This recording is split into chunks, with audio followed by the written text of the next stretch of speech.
Okay, we live. Awesome. I don't even think they got watch party no more because I haven't been seeing it lately.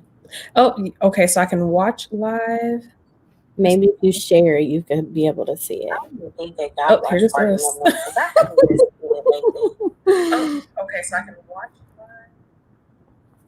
live. That is interesting because someone did a watch party for mine the other day. So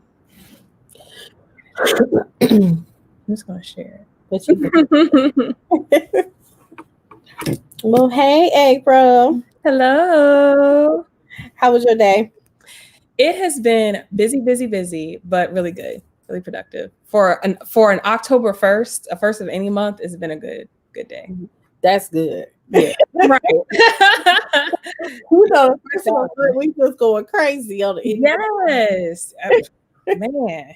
Yes, real life crazy. So, tell me a little bit about yourself and your upbringing and everything. Okay. I never know how to answer that question. I'm gonna try. So my name now is Dr. April B. I was born and raised in Southern California, San Diego, but my family is from Memphis and from Roanoke, Virginia. Um, I was raised by primarily my daddy and my grandpa. My mom had multiple sclerosis, was completely disabled most of my life. Lost her when I was 14. Um, Lived in the house with my grandmother and grandfather. My grandma worked in higher education. She was a dean, founder of a school, Cal State San Marcos. So she moved on to be vice chancellor at ECSU, and then she moved on to be president at Lincoln University.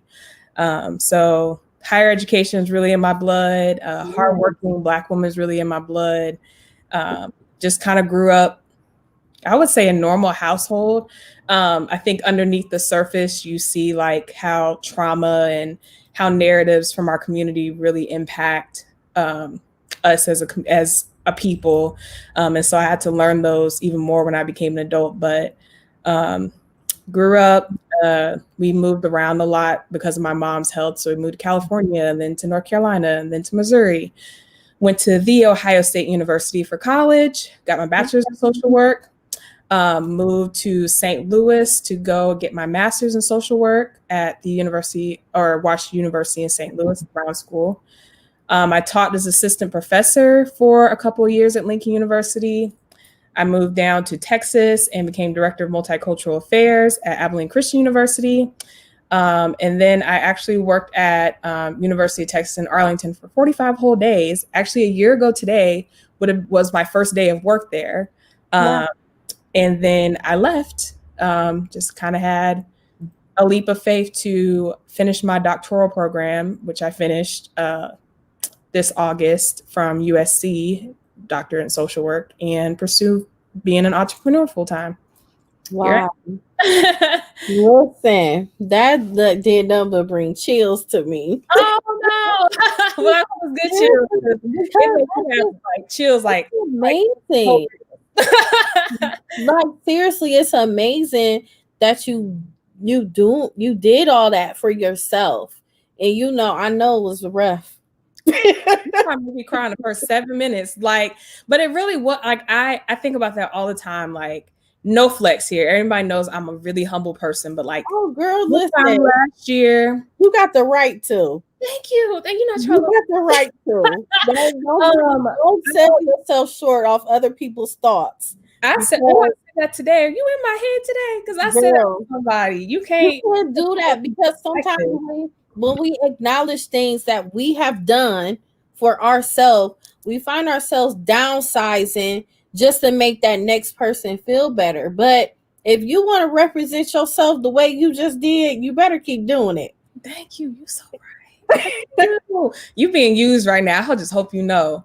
But what I was saying is, this time last year, I was in a 3-bedroom, 3-bathroom house, making 60 plus thousand, age of 25, like kicking it. Life was cool, but it wasn't because I wasn't happy and I wasn't doing my aligned purpose. And to know, like, I gave all of that up to the point where sometimes I'm wondering if I'm gonna pay my rent this month. Sometimes I'm wondering, like, what's gonna happen. Like, I was born into that ideology of as a Black person, you need to work for the man. So that way you have that sustainability and that steadiness. Like, you don't go out and pursue these weird dreams because they could not come true. We don't have this time. We don't have money to lose. So don't do that. And to go against that grain, to go against that ingrained ideology, and see where I am now, and to know for a whole year I've been jumping. Like, yeah, it gives me chills too to see like, wow, I'm a lot stronger than I thought I was, you know, and to hopefully show others like, we can do this. You know, I'm not this perfect person. I think I like to share my testimony because people see on the outside of like, oh, she's popping, she's banging. And while I have a lot going for myself, it's a challenge every day. And so I want people to know that those challenges will come up. Those challenges will come up for me, and we can fight through it. Yes. Now, speaking of challenges, you say you lost your mother when you was 13. What challenges did you face of losing your mother so young? And, you know, our moms are our inspiration. They are the ones that show us different things that our fathers can't, and our fathers, you know, daddy's girls, you know, different things of that nature. But how did it affect you? Like, did it affect you in a good way at times? And did it also play a part of you being motivated for yourself to move forward in life to be successful? Yes, to all of that. My mom was my rock. People see like the pictures of her. I just posted because her birthday just passed, and like, she's beautiful. She has this beautiful, radiant smile. She, like, everyone remembered her personality. She was just a beautiful woman. And I talked about in the post that I remember when she was 27 and I'm 27. I remember she was bedridden and we had to wash her, and we had to like pick her up and put her in her jerry chair and like wheel her outside, and, you know, all those things. And so to know how many aspirations she had, but those couldn't be fulfilled. Yet at 27, like, I get to say I have 3 degrees. I get to say I have 3 businesses. To say that, and to know like that trajectory flipped around from hers to mine, like, I have no choice. And honestly, like, when I lost her in that time, that's when I was introduced to suicide, because I didn't know how to deal with that. And it wasn't even, this is why I love talking about grief too, because it wasn't even me grieving over her. It was the relationship between my dad and I changed. Me learning about how my grandma processed the relationship with my mom. You know, there's so many things that came up during that season that I didn't even grieve my mom's death for 10 years. Every year I was grieving how much my family changed. And so it was a new world. It was lost. It was confusing. I was lost in womanhood. I didn't know how to be raised as a woman. On top of that, I was also sexually assaulted by only women in my life. And so I just had this really odd connection and relationship with womanhood and sexuality and all those things. And so it's crazy to see who I am now, because, you know, for a long time, I just kind of got soaked in and kind of just laid in that trauma. Like, I kind of saw that there was nothing else to come out of it. I mean, yeah, I was at Ohio State.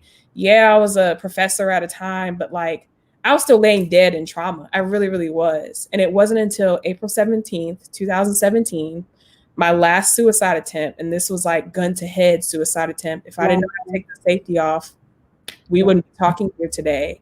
But that moment woke me up to say, like, to get out the bed of trauma, and to not just like yell at myself to get out the bed of trauma, but to say, what put me in that bed and what can I do every day to get myself out of that bed, which is kind of what led me to create Raw Honey. Because I think a lot of times we not knocking anybody who says it, but we say like, just believe in yourself.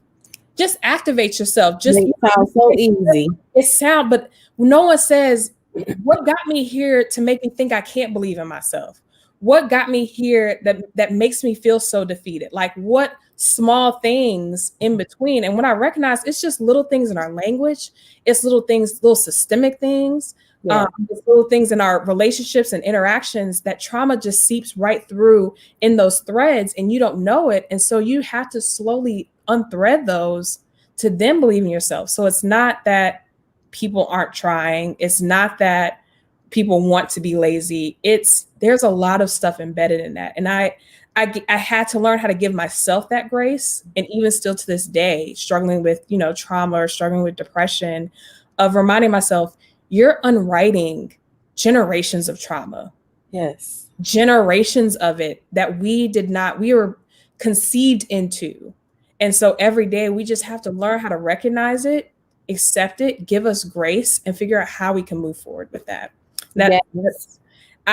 Of course, I miss my mom, but I don't know if I'd ever be that person if I didn't lose her. Yeah. I understand that. I just lost my mom last year. Wow. So I understand that. And even like off the suicidal things, because I felt that way before too. I even found my way of like slitting my wrist at a point in time. Like, what else I'm gonna do if my mom's not here? So I understand what you're saying, and just the fact that you were 13 and it took you 10 whole years to even get through that. But at the same time, you still had the strength to turn your pain into power along the way, to educate yourself and be successful.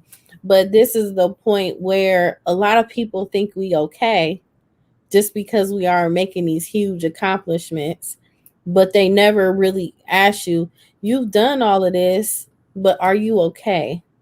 That's that simple thing that you're talking about. Mm-hmm. And a lot of people forget the simple things because they just see the highlight of everything that we show them. Mm-hmm. But it's just that conversation and everything. Did you ever have a conversation with your dad, like since then, like from losing your mom until now? Did you get to a point? Shoulders went up. I was like, oh God. Yeah, I saw that. Woo. We have not had a direct conversation. We've had multiple conversations. This is something else I've learned in this little time that I love. I'm a very empathetic person. Empathy has actually healed me. And empathy doesn't mean letting everybody do whatever they want to do. It's accepting people where they are and recognizing what tools they have. I can't ask the plumber to cook me dinner if like he only knows how to do plumbing. Yes. And the quicker will it make you feel better? Sometimes even though we know a person is that way, we still have to release it from ourselves. So you have to find a way to release that from you. Mm-hmm. So that even if it's just simple as you writing a letter, just write it on paper and mail it to them or something of that nature, because you have to get that part of you gone so it won't keep reappearing. Right. And that's reoccurring so much. That has been something that I learned I did negatively. I would lash out in other places negatively, and I learned how to turn that into a positive. I really got that from Common's book. I think it's Love Have the Last Word. Just greatness of a book. But I kind of reapplied that theory of like how he says love is everywhere, even if that person that was supposed to give you love didn't give it to you. And so kind of like the conversation that I wish I could have with my dad about all of that, I'm able to activate in somebody else, or I'm able to activate in other arenas. But I still have to face and recognize and accept who he is, where he is, and celebrate him where he is. Like that's the part we miss of like, we have this expectation, and it's okay to have expectations, but to have a bitterness or resentment against that person's expectation, that leaves us in such a place where we are condemned forever. Yeah. So once I'm able to celebrate, my dad is not good at those type of conversations, but this is what he is good at, and celebrate what he is good at, it makes me love him so much more, and it makes him happier. Yes. That's what we should be able to do with ourselves and with each other. And it just changed.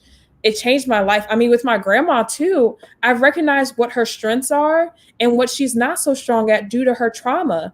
And in fact, the quicker that I accepted who she was, the quicker she actually became the woman I needed, the grandmother I needed. I mean, just the support that she has shown when I quit my job, I honestly didn't know if that would have been her 2 or 3 or 4 years ago. And so to let down our own pride and to say, I accept you for who you are, where you are, and I will go find what I need wherever it may be. It makes life so holistic. It makes so much less stress. And it makes it a lot peaceful. And everyone defines love differently. Mm-hmm. And a lot of people, the way they were taught to, from someone loving them, they're gonna be like that to someone else too. Mm-hmm. Some people, and then with us, we're in a generation now where we recognize cycles that need to be broken. We recognize generational things that our family have been doing for so many years, and we can see like, oh, this ain't right. Right. So we could transition that into something else, but we can make our children be able to understand it better, because we can't fault our parents on how they were raised and what they seen in their life, because they didn't have the tools that we have right now to even recognize those things. So accurate. So it's just really it's really hard at times, but it's like, if you love with so much genuineness and passion with that person, you'll be able to discover a whole new light of them. Mm-hmm. And it'll feel so good because you accepting them for who they are, just like we would want someone to accept us for who we are. If you know a person, you'll be able to maneuver around all the petty stuff and the headache stuff and everything, because that's just a part of love, and they're your family at the end of the day.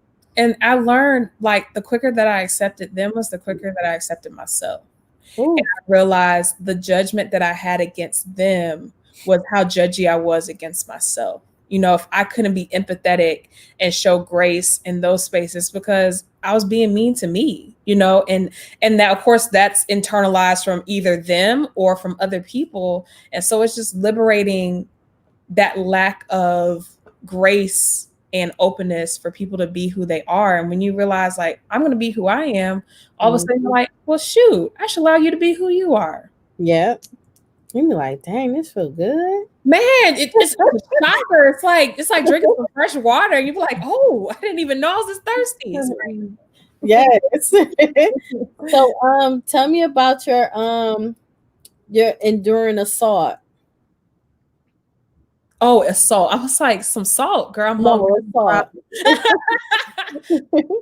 I don't know if I've told this publicly. So I've had a couple. So when I was growing up, this is why I started such a passionate platform about supporting Black men. Maybe it's in a place of I still need to heal from women. Maybe it's in the place from giving attention to other people assault too. But when I was younger, especially in the church, I was always preyed upon by women.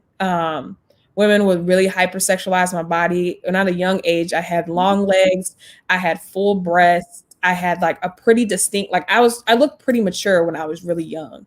And so I didn't think much of it. I was just like, whatever. And then there was an incident where I was actually with my dad's old professor. And then I think they went somewhere. And so she had a younger daughter. And so she came in the room with me and she was like, oh, I've really never haven't told this out loud. And she was like, let me play some Nelly songs for you. I loved Nelly back then. I still do. And so we're into it. And then she just starts touching on me in places that should not be touched at all. And then she starts putting her mouth in places that she shouldn't be putting it all. And I just kept asking, could you stop? Could you stop? And I started crying. I started crying for my dad, but he wasn't there. And it just kind of left me stranded. It left me just kind of bewildered. In another situation, a very similar situation like that happened with a very close, I consider her at the time my best friend. Wow. And so to know that I'm put in situations with other women and other women really abused me. And it was just funny because a lot of people wouldn't come to my house because they thought they're like, oh, your dad's the only one home? Like, predator. I was like, my dad's never put his hands on me. My dad's never even like done anything like that to anybody else. So it's ironic that it's always seen in that light. And I think I just never shared that story that often because there's such a heavy weight on male sexual assault. that Yeah. when we talk about a woman being a predator, it's like, oh, don't say that. And that destroyed me for a lot of my life. Like, I didn't want women friends around. I didn't really trust women. On top of, like, I had terrible friendship issues. Like, I was always misunderstood. How deeply and affectionate I was always taken in the wrong way because I was traumatized. Right.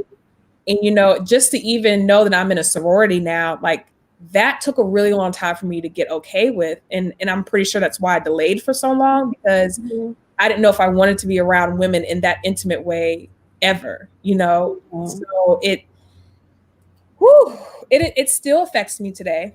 It still impacts me because, you know, I've recently gone on trips with, this year has been like the first time I've gone on trips, like just with like really close girlfriends. And I had like nightmares afterwards. And I don't think I told any of them, but I had nightmares because my body, the somatic part of my body is like, this is trauma. They're going to come onto you. They're going to sexually abuse you. And it was scary for me. And then I had to like do a whole bunch of meditation and praying and mind my body. No, they're actually safe. These are safe people. But it's this battle that I go back and forth with, of feeling like they're going to come and attack me. And it makes me sad because I want to feel free in that. And I also want to feel like I can tell that story more, because I know I'm not the only one that's gone through that.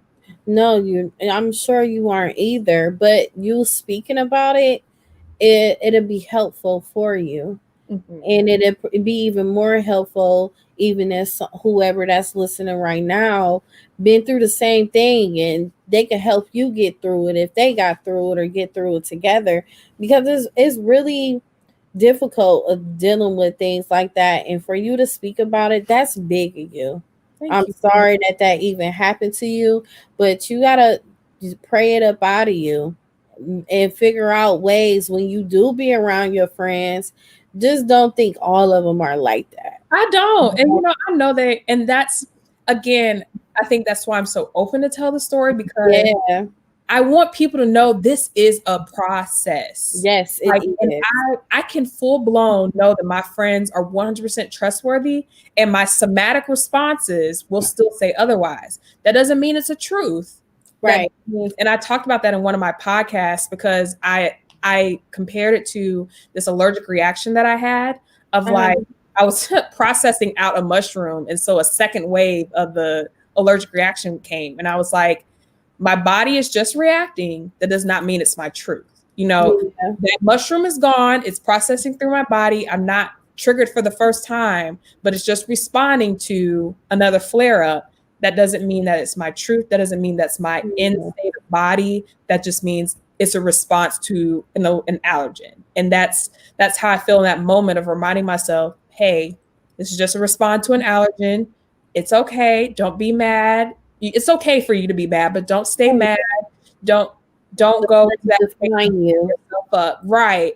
But just be like, okay, let's take a deep breath. Let's remind ourselves of our truths. Let's go forward. And it's an ongoing process. It honestly is.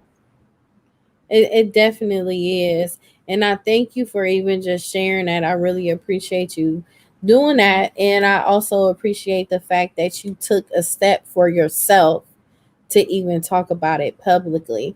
Because usually when you have friends that do find out about it, they more considerate, you know, like, oh, it make you feel a lot more comfortable and everything.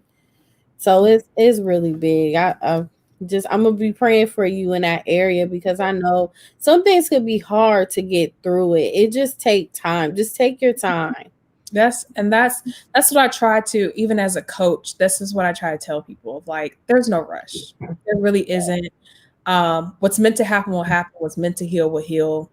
Take your time. Young too.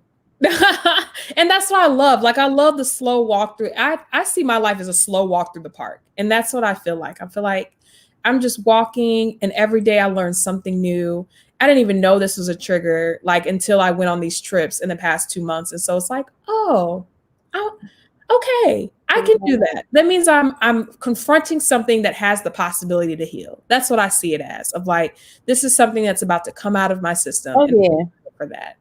Definitely. You ain't even hit your 30s yet, girl. My friends already hit it, so I'm trying to catch up to them. I'm ready for the dirty 30s. Yeah, slow your roll. Slow your roll. Just enjoy every single moment. I'm telling you. Just cherish it. I'm telling you. So from you saying like you dealing with that situation with women, I see that you have breathe black men in tentative. So Yes. tell me a little bit more about that. I thought that was just so dope. Thanks. This is like, honestly, this project has been the most edifying thing that I've ever done in my life. Wow. So I've been wanting to do, and people know this for a long time. Like I said, raised by my daddy. I've always had a lot of close guy friends in my life, close black men in my life. And I have a soft spot for black men. Like I think I always will. I think just seeing my daddy and everything that he's been through in his story. Mhm. I got to watch him walk across stage and get his bachelor's. He was incarcerated. He was a drug addict. To see him get off of all of that and become the person and still struggle in life, but to see the man that he was for me. And it hurt me to know that people still saw him as like predator, victim, criminal, all these other things. You know, we gonna continue to go through things like that, especially when people are not in a good spot mentally for themselves. They're gonna always try to find something wrong with someone else. Yes. Yeah. But as long as you continue to uplift your dad, let him know like you doing an amazing job.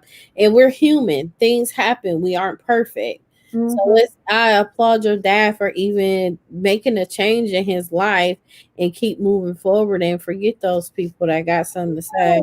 Exactly. They don't know him. But I recognized that, I've been in relationships, I've been in interactions. I'm like, dang, you don't express yourself. Like, you don't do this. Why don't you want to see a therapist? Just so many things I feel like I want to fix about black men. And then I was like, let me step back. Like, wait a minute. What's going on in y'all? And so I've had conversations with men where they share their sexual assault stories and said, like, well, I don't really know if it is sexual assault because my uncle said if the woman was fine, it wasn't sexual assault. And then I've heard stories of black men saying, yo, I'm in my marriage and I don't know how to stop lusting after my wife before I love her. And so there's these different narratives that men are like, I don't want to be trash. I just never learned anything else. And so I'm literally just trying to wing life. But when I show emotion or when I open up, and I've never had the chance to communicate before. So when I finally decide to communicate, yeah, it's not going to come out right. But then you're coming at my neck because I don't communicate well. And so I was like, dang, okay. So I created this platform called Breathe. And I mean, just systemically, individually, as a community, as a culture, there are not very many spaces that Black men can breathe. There are not very many spaces where they can inhale and exhale. And exhale means you feel safe. That means you feel complete. That means you feel content. And there's always a swivel mentality for Black men that I just wanted to unpack what created that swivel and where is that space where you can finally express it. And so originally I started that I just wanted to be like a Netflix short series, which I do want to get into that and just express the stories of Black men. But I wanted to start with a photography project. I don't really know where I got that from. I think because I've just seen other photography projects. And I was like, there's really not any that focus on Black men. And so I use like abstract positioning and then like dichotomous, like two-tone lighting. And then I ask them like, what's one word that describes your experience as a Black man? And then literally on the spot, I create poses for them to kind of like accentuate that certain word. And so it's crazy because just that little bit of time that I spend with them, that 10 to 15 minutes of taking their picture is like, one, I learn so much. And two, I see them open up in a way that I've never seen them open before. Wow. I've seen men get their pictures back and have cried.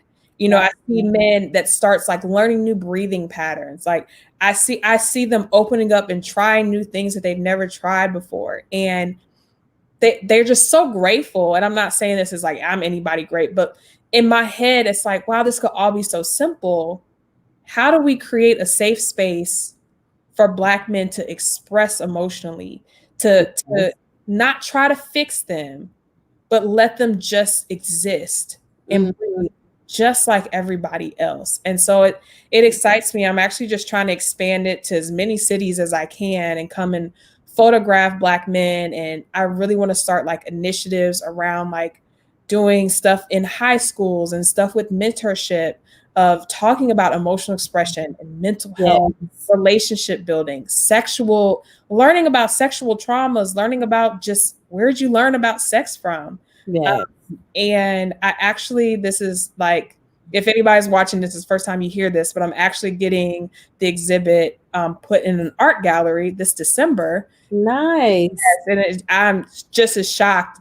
I just found out like yesterday. So Oh, wow. just to know Congratulations. thank you. Just to know that I started like a month and a half ago, and people are already appreciating Girl. Black men. Like it's never about me. It's about uplifting who I feel like has led my life, all of my life. Yes. And you know, for years you hear men, you know, everyone tell men, you a boy, you're not supposed to cry.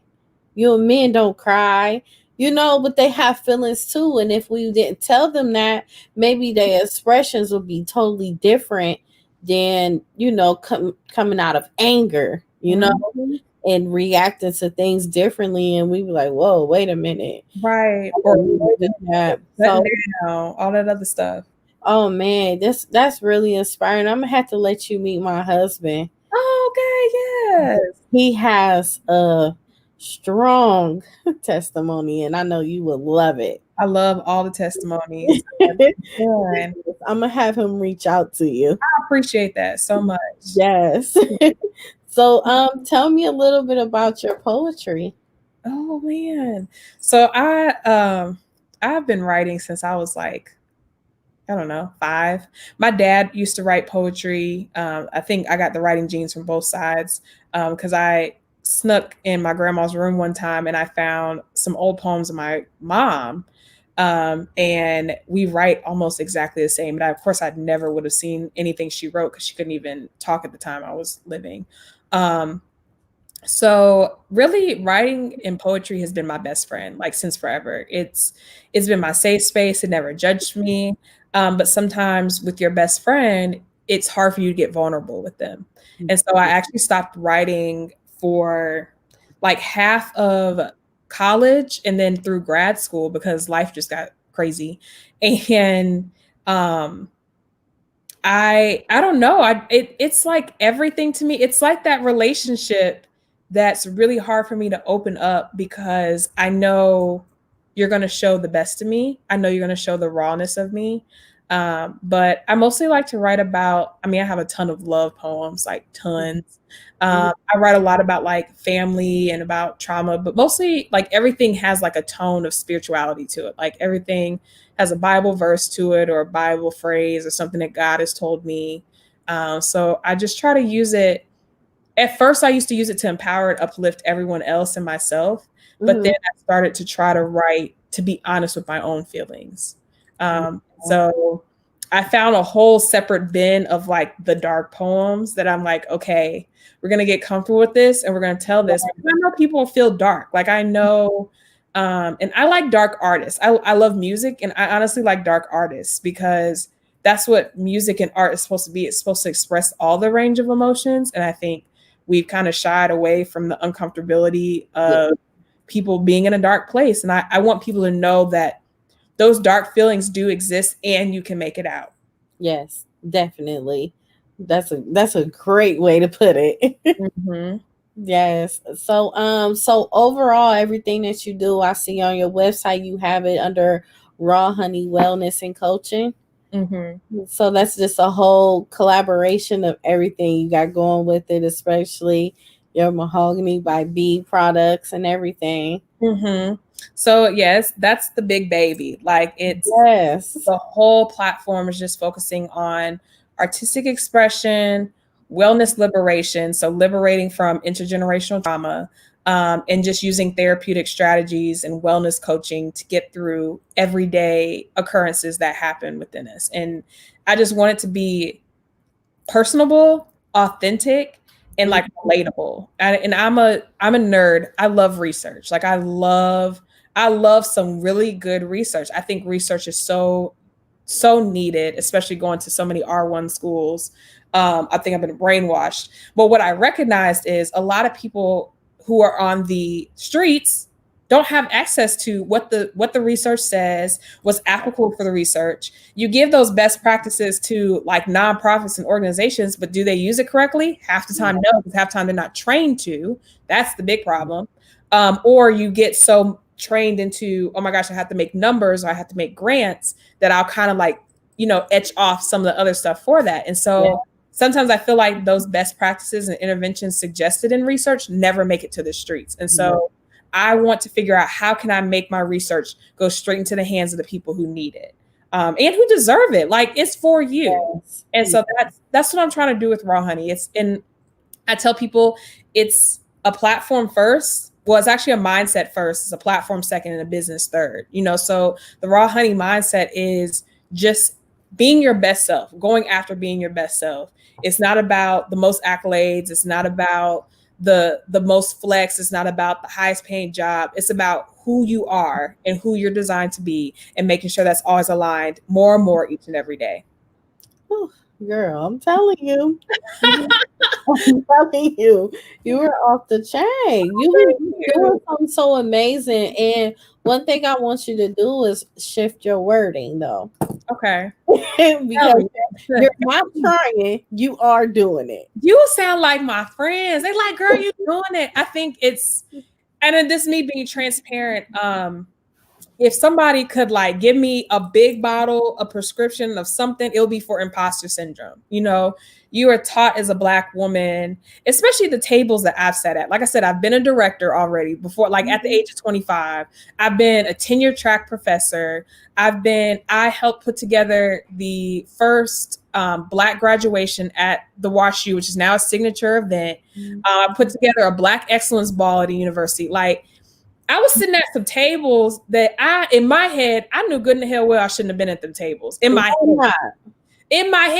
Why not?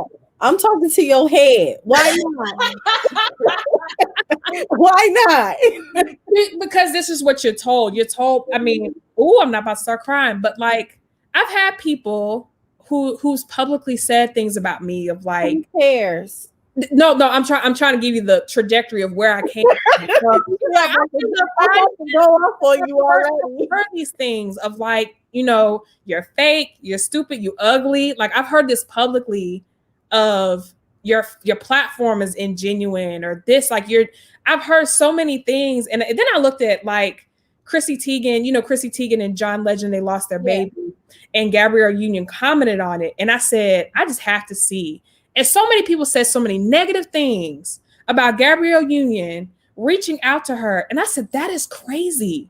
They just lost their baby and you still got time to be issues. Like the thing that we have to learn is they issues are not ours. Man, and I had to learn that quick. Whatever they say, it defines them. Whatever, like when people say stuff negative, I'm like, that ain't got nothing to do with me. Right, that's the you problem. That's one of my friends said. She said that's the you problem, and that's you said it. I ain't said right. Clearly came out your mouth, and that's what I had to learn. That's what I had to learn. It took me a long time.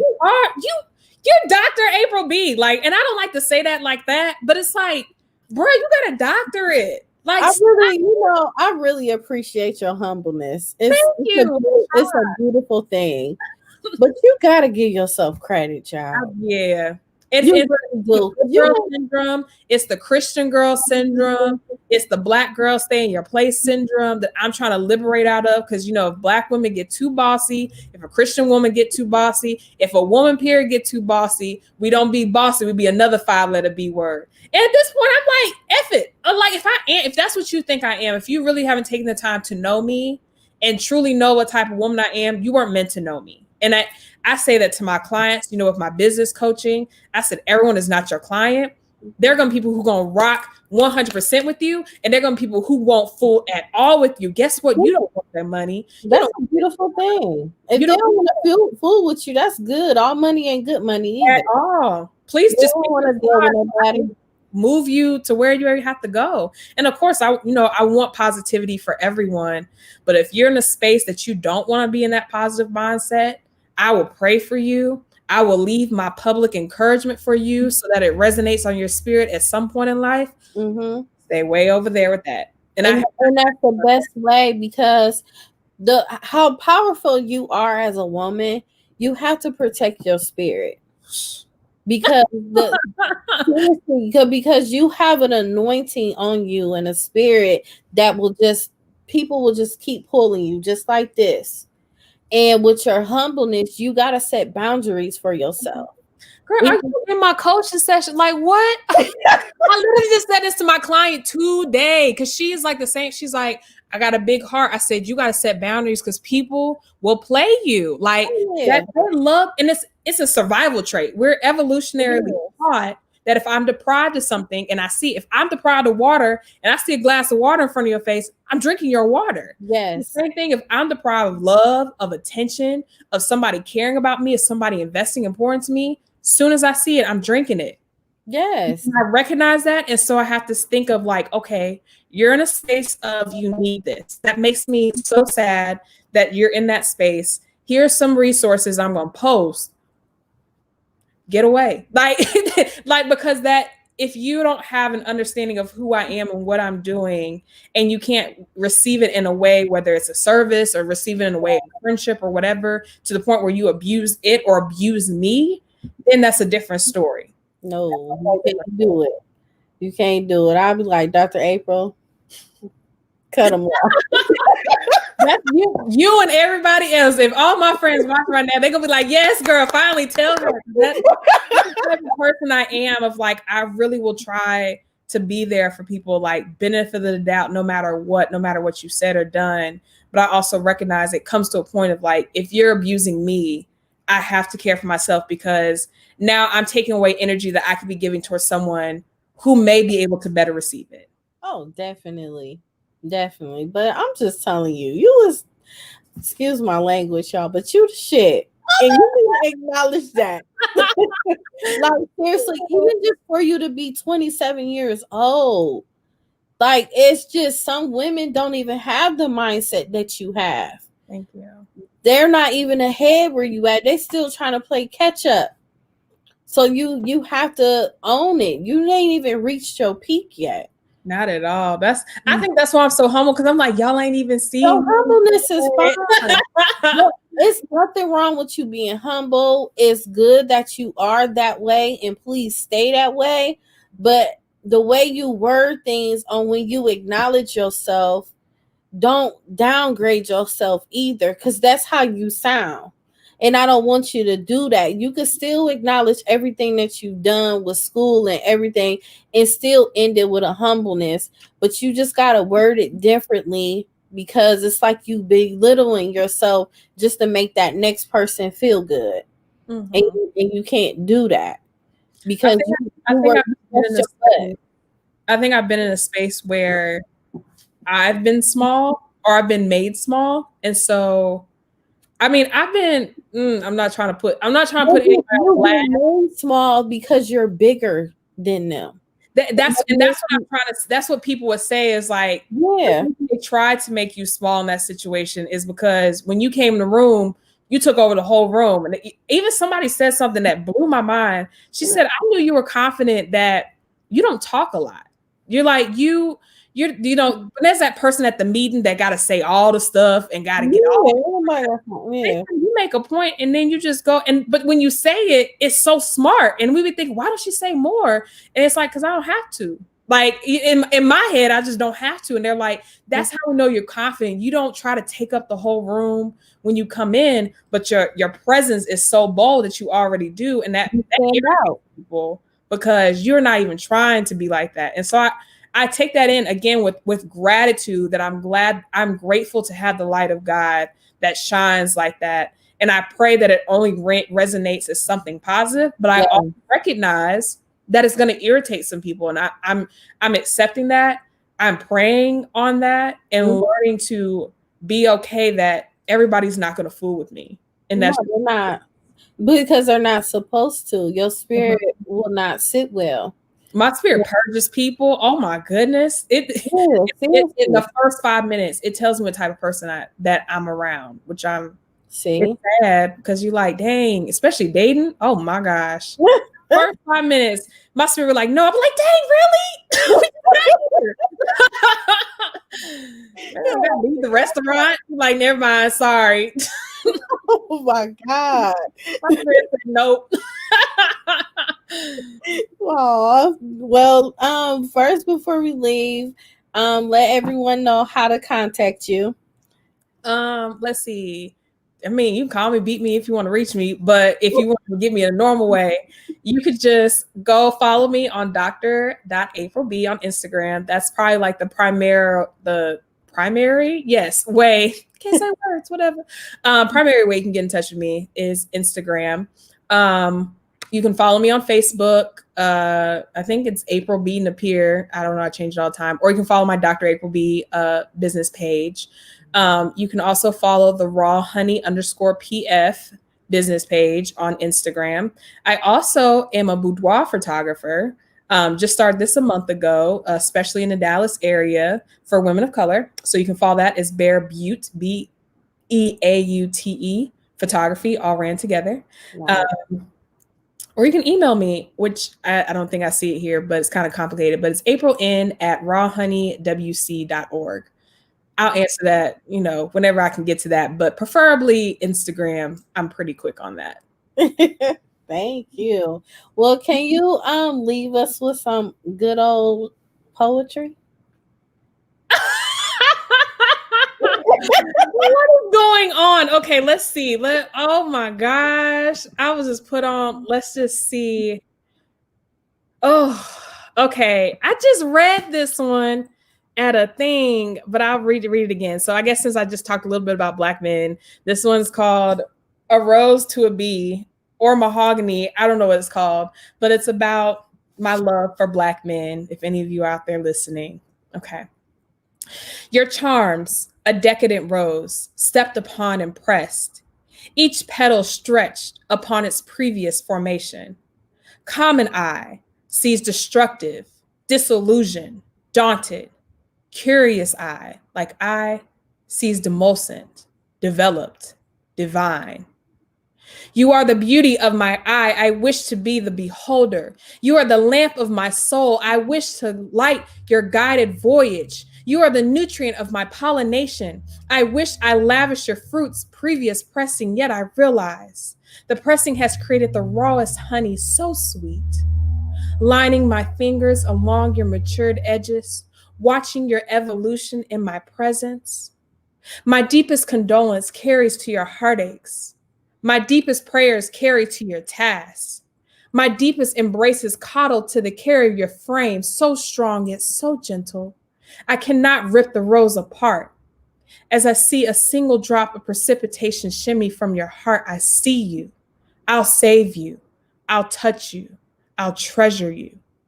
Stepped upon and pressed, you are now in your best form. Through all your turmoil, your future will be reborn. And I pray as I land upon you, I wish as I see, that you not blow away from our fruits and flee, to experience that I am inserting into you the best of me. Pollinate me. Boom.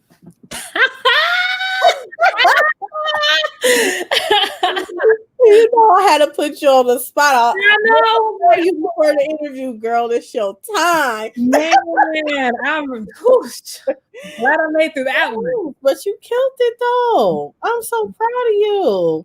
Yeah, I'm a jack of all trades for real. For real. Like, seriously. I'm happy for you. We're gonna have to keep in touch. Oh, absolutely. I'm gonna be on you. Thank you. Thank you so much. I'm to say that if anybody needs a business or a wellness coach, holla at me. I'll get y'all your wellness curriculum together, organizational structure. That's my main gig right now. So I'm trying to lead with, and everything else kind of fall behind it. All right, y'all. Y'all heard her. Y'all see the banner at the bottom. Get in touch with her. Follow her on IG. And I'm telling you, you will not regret it. Thank you. Thank you for saying that. And thank you for this opportunity, for real. Yes. I'm humbled and grateful in that. Thank you so much. I appreciate you. Okay. Okay. Bye-bye. Bye-bye.